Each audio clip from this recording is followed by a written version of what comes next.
This is a continuous improvement movement reserved for the few with the grit to prove it. Everybody. Good morning, Calvin. How are you doing today? I am doing marvelous on this marvelous Monday. How about yourself? I'm doing good too. It's Monday, so Yeah, we're starting a little slow. you gotta take it how it come. That's how you do Monday. Yes, yes. So, Calvin, today we're going to talk about an article just released by Big News Network, and Mm, it is titled How PMP Certification Enhances Agile Project Management Techniques. So, mm. this article talks about how organizations are increasingly adopting agile frameworks to meet the demand of a rapidly changing business landscape. Why don't we start by briefly explaining what agile is all about? Okay, so Agile is a more iterative approach to completing work, whether it's a project or executing a strategy or achieving a goal. Whatever it is, Agile is, as it implies, a little more agile way to do it. So to understand Agile fully, though, we gotta do a history lesson and talk about waterfall approach. So waterfall is the traditional approach to project management where you build a big budget for a project, you go build a project team, you go assign a whole bunch of action items, so create this long list of things to do. And then you spend a whole lot of time executing and checking all the boxes on that to-do list. Maybe you'll build Gantt charts and all the rest, right? Critical path and all the rest. And then at the end of all that, you have all the sign-offs, and then you go into whether you call it implementation, activation, or close monitoring to make sure that it's doing what you want it to do, right? That's waterfall. And the problems with waterfall is that it takes a long time. A lot of time it costs a lot of money. And you don't really learn anything until you turn the switch, until you turn it on, which may come at the very end of the entire effort. And the problem with that is you could expend a lot of time and a lot of money and a lot of resources and stress and all the rest to find out that your entire project is a flop. And by the time you get all that done, you probably don't even need the thing you were going for at that point. So, agile is what's the shortest time to value that we can possibly do. Could be a day, could be a week, could be a month, right? Very short time frame.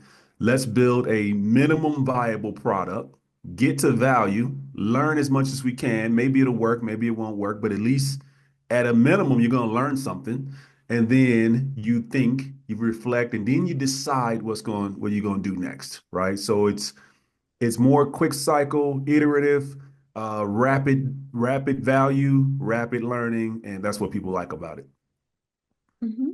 And Calvin, because the effectiveness of Agile in helping achieve those goals in an ever-changing business environment, Mm. certifications like PMP are heavily leaning towards preparing professionals with a full understanding of this methodology. What is your Mm. take on that? I think it's fantastic news, and I'm gonna tell you why.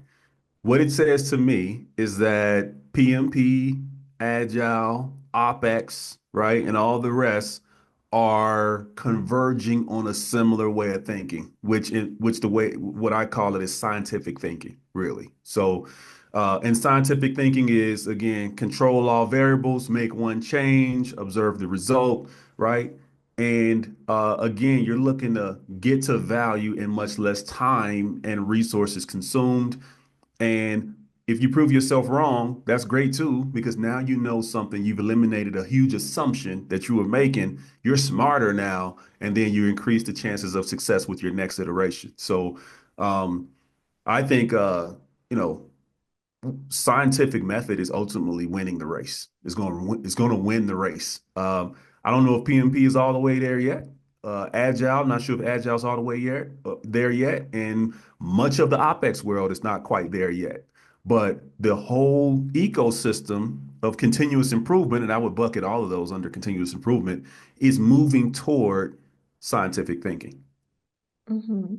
Yes, I do. When I think about agile, I think it's such a great thing of doing things in the sense that when you're doing a project, nothing stays static, right? Mm. Everything is always changing, the requirements change, so you have Right. to be able to move fast.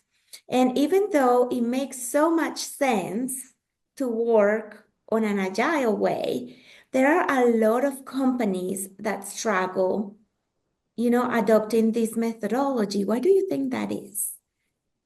I think it's just the way they perceive and manage risk. And seeing a whole project plan laid out front and all the details buttoned up and all the resource requirements and being able to kind of put everything in a nice, clean, tied up bucket, just brings a level of comfort for people. But the reality is that sometimes those buckets are too big for reality, real reality, right? And what happens is as soon as you get into it, um, the scope of work changes. By the time you finish the project, you know what? We found another way. We don't need that anymore, right? Um, just so many things, and the world is changing so fast that that slowness just doesn't work anymore, right? You got to get to value quickly and to learning quickly, and that makes you more agile. That makes you like strategic planning, for example. A lot of companies will create an annual strategic plan, and they'll set, five, anywhere between five and I've seen a company set 16 goals, right? It was bad. And the thing is, if you can't achieve one thing quickly, you definitely can't achieve five things at the Mhm. same time with any level of speed, right? So the approach, the more agile approach would be to say, let's set the first goal. Let's all work together and achieve that quickly, like in a month, in 2 months, right?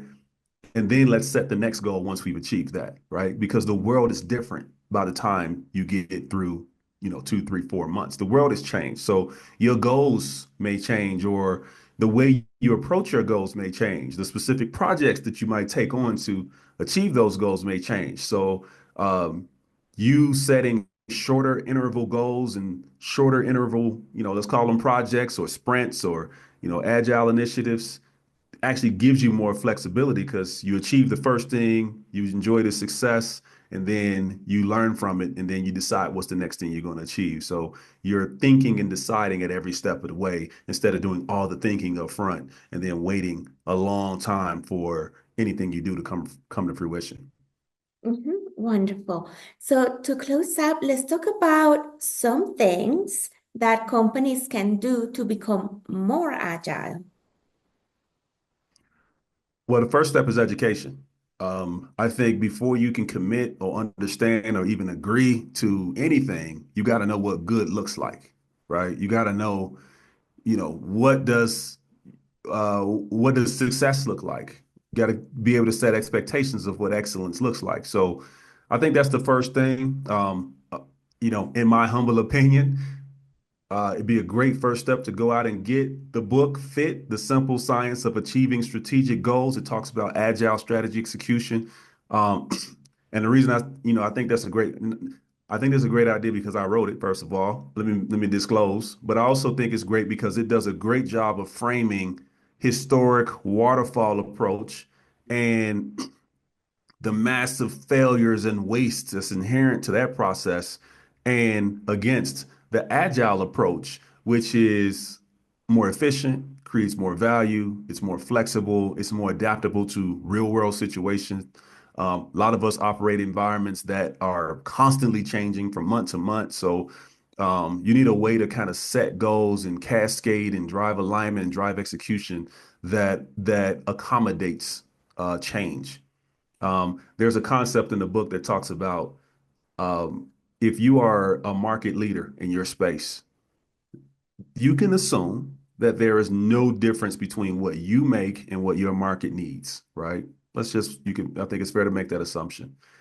At over time, those market needs change. And if you don't change with it, you're creating a gap where competition can step in and fill the void. So that dynamic alone creates the need for greater agility, right? If they go left, you need to go left, right with them in lockstep.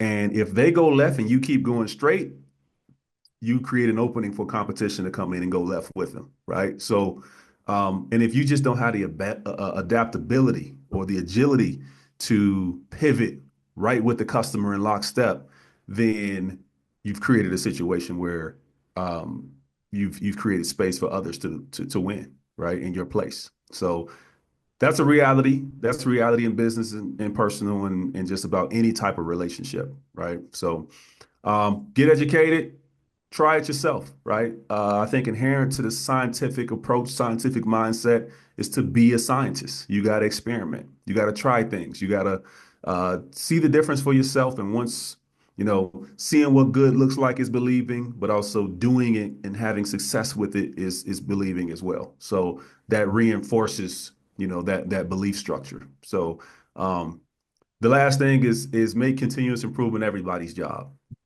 If operational excellence is one person's job, then perhaps that person will become excellent, but the rest of the organization will remain stagnant. So take Agile, take OpEx, take continuous improvement, take PMP as a we're all in this together approach and move forward together. Mhm.